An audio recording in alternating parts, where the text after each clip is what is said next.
namin sa inyo mamaya ang detalye ng paghahatid ng tulong ng Kapuso Foundation diyan sa Sagbayan. Samantala, napasok na rin po ng GMA News ang bayan ng Antiquera sa Bohol na isa sa matagal na na-isolate na lugar dito. Dahil sa lindol, bakas ang matinding pinsala sa lugar at kahit peligro, patuloy pa rin ang paghahanap sa mga residenteng naipit sa guho. Nakatutok doon live si Salima Refran. Salima?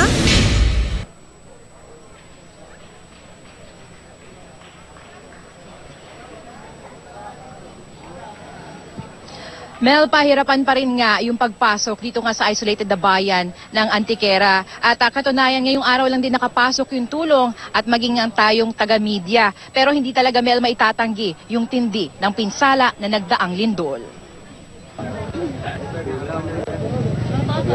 Mula sa putol na Abatan Bridge sa Maribohok, Bohol, halos isang oras kaming bumiyahe papunta sa isolated na bayan ng Antiquera.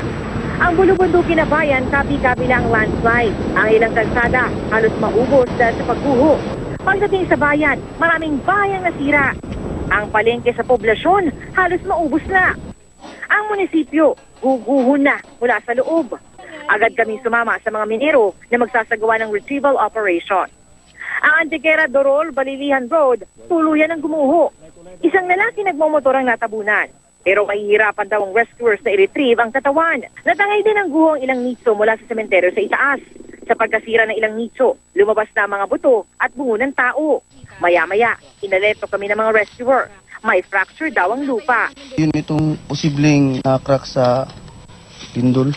Tapos, delikado po. Delikado pag may aftershock, babagsak din. Sunod namin pinuntahan ng liblib na barangay Liga.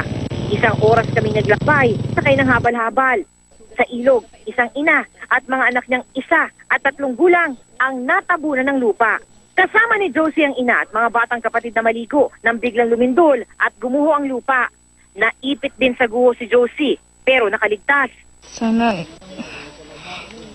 ako na lang yung namatay. Kasi sila. Pagdating ng bayan, maraming pamilyang nasa labas ng kanilang mga tirahan. Ang 3 taong gulang na si Jazz, tila sabik na sabik sa pag-inom ng gatas. Ang kanyang si Norma kasi, pinagkakasya ang malabnaw na gatas sa kanya at 1 taong gulang na kapatid. Tinitipid na lang po. Kasiyahin ko na lang silang dalawa kasi wala nang gatas. Sa bayan naman ng Buos, sa kabila ng hindi ng sinapit, mga mukha ng bayanihan at pag-asa ang aking nakita kahapon. Ang pilang ito para sa libreng pa-charge ng cellphone gamit ang baterya ng mga kotse.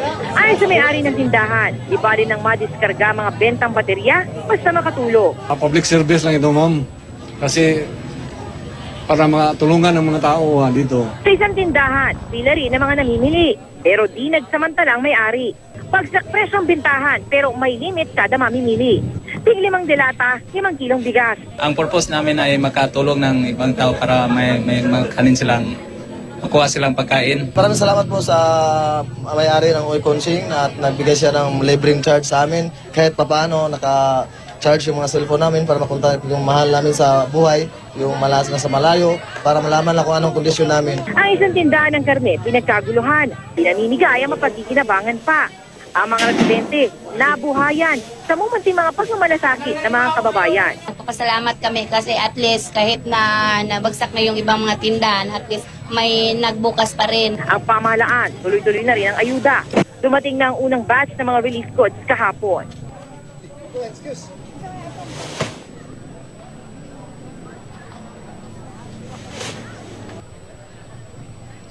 Mel, kagabi nga kahit madilim ay hindi nagpatinag ito nga MMDA Rescue sa kanilang retrieval operation sa gumuhong Our Lady of Light Parish, dyan pa rin sa bayan ng Luon. Gamit nga yung isang backhoe, katawan ng isang 73-year-old na lolo ang kanilang nakuha. Samantala, Mel, dito naman sa bayan ng Antiquera sa pinakahuling tala ay 13 na ang patay, 3 pa rin ang nawawala, habang 6 na po ang nasugatan noong lindol at kailangan nila dito, Mel, ang pagkain at tubig. Mel?